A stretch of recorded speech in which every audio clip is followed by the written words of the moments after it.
Hi everyone, my name is Ashley. I'm an enrolled member of the Absentee Shawnee Tribe of Oklahoma. I'm also Oglala and Sicangu Lakota in Northern Cheyenne. I'm a facilitator at Oka Lawa Camp, which is a sustainable community and pipeline-resistant camp located in southeast Oklahoma on what was originally Caddo land but is now a Choctaw allotment following the Trail of Tears, which is the history of the state of Oklahoma, oil, and the Trail of Tears. Oklahoma is actually home to only 3 indigenous nations, but it actually has 39 federally recognized tribes that are here. So that means, and there's actually 60 or more tribes that are here that are not recognized or that have been absolved into larger nations.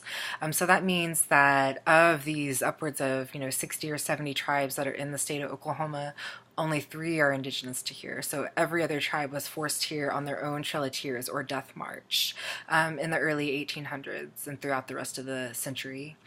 So that's the history of the state of Oklahoma. This area, the state of Oklahoma, what is so-called Oklahoma, is actually a Choctaw word. It means red people, Oklahoma. And I think it's really interesting because this history is so intertwined.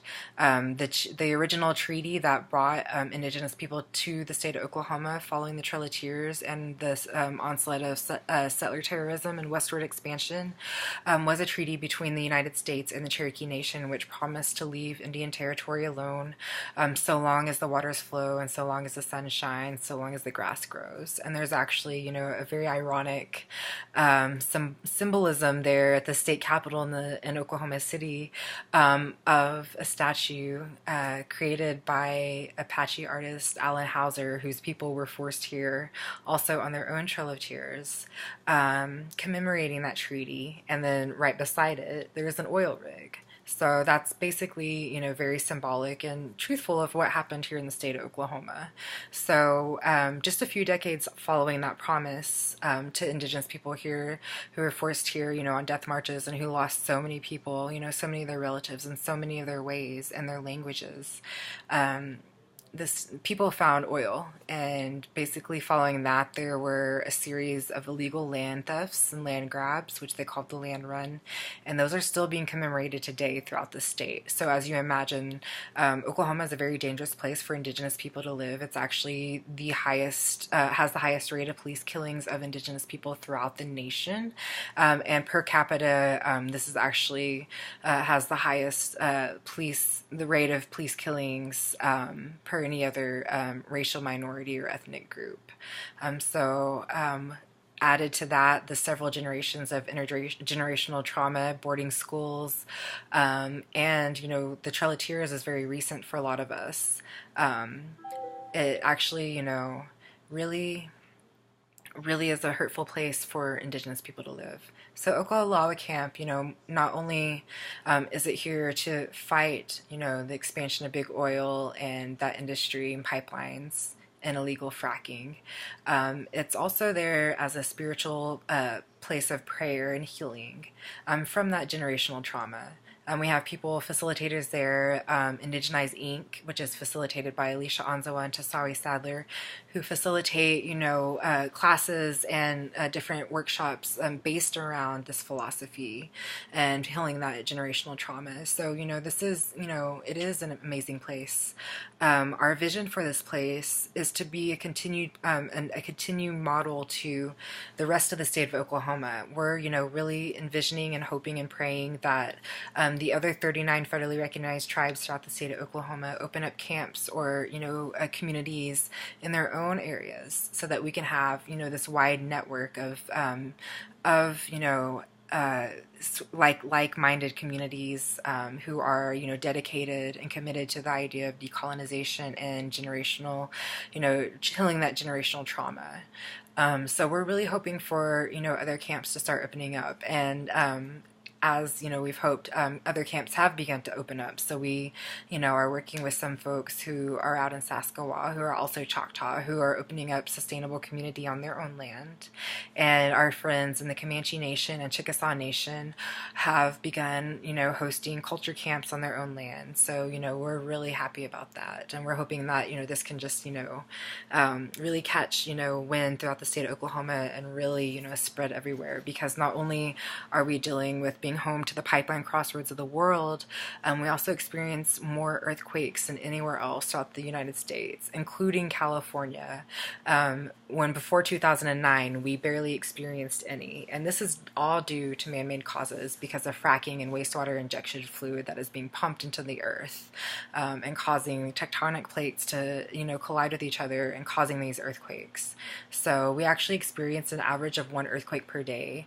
And recently, the community of Pawnee was devastated by a 5.9 earthquake whose epicenter was near their community. So they're dealing with that right now, and we're working with them as well. So the vision of Oka Lawa, in addition to being a place to bring all these issues together, to really create a good firm way of spread, and also a very efficient and tangible a way to bring out tangible outcomes of the education that we're trying to spread and awareness that we're trying to spread. In addition to that, we are trying to be a model. For what can be actually done throughout the state of Oklahoma, because we do need to be able to take back our land and do need to put pressure on our legislators who are passing these very draconian measures to punish our people for standing up against big oil. So we're really praying that we can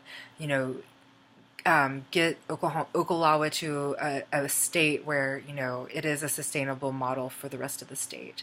So what we have planned at Oka Lawa and what we've begun to build there is a tiny village of tiny homes for people who are dealing with housing crises. A lot of our indigenous people or other people throughout the state of Oklahoma are living in impoverished conditions, and because of that it is difficult to, actually, be able to get back on our feet in many cases.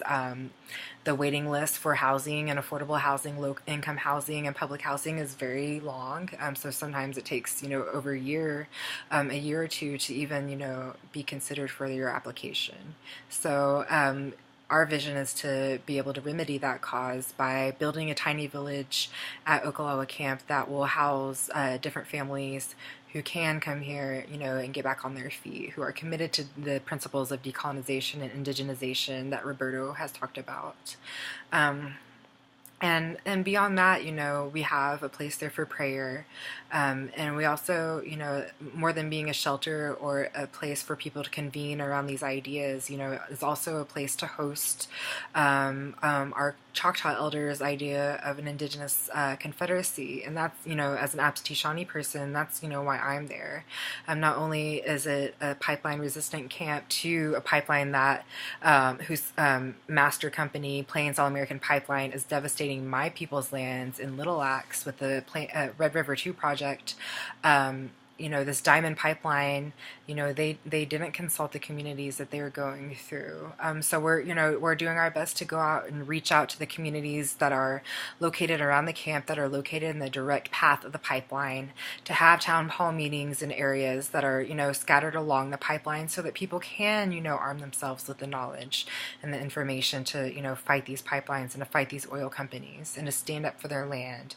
Because people, and it is an issue of environmental racism, definitely, but more than that, we're seeing, that it's also an issue of, poverty. So many ranchers and farmers from the surrounding communities have come to us and, expressed their fear of eminent domain and their battles with, these mining issues. The area that Oka Lawa Camp is sitting on is actually right behind a deep strip coal mine, and the lake that the people in the community swim in is actually an abandoned deep strip coal mine.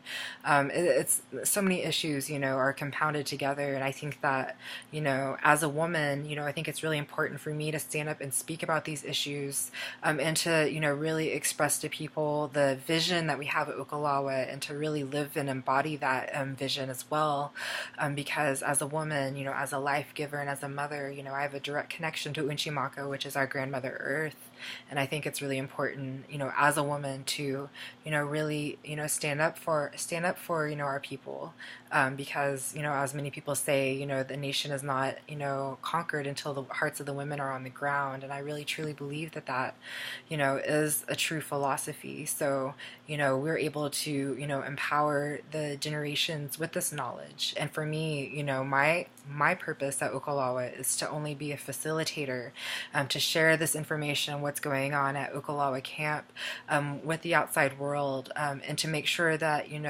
they do have the resources and support necessary to be able to continue, being a place for centered around the Choctaw, heritage and culture.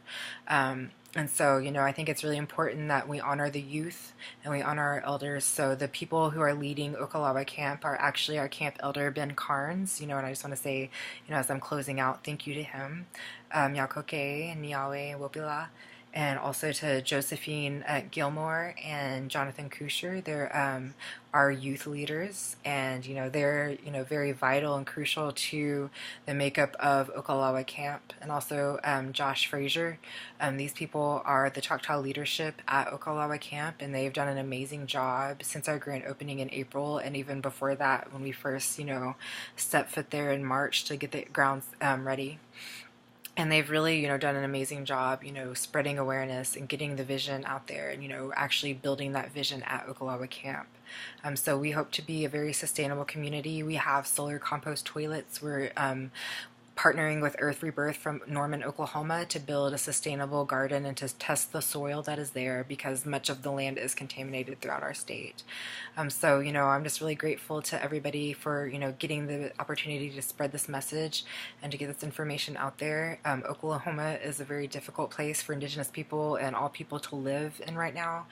So we're just asking for prayers and good energy, and we're hoping that, this can be the start of a new beginning for Oklahoma and for Oka Lawa Camp, to get the support necessary and to actually get the outreach necessary to be able to, continue this mission, and to also continue building this energy and building this sort of idea throughout the state of Oklahoma. So we're, hoping, within a year that we can, have more camps open throughout the rest of the state. And we're completely happy and, eager to help other nations across the state, build and really manifest their vision as well.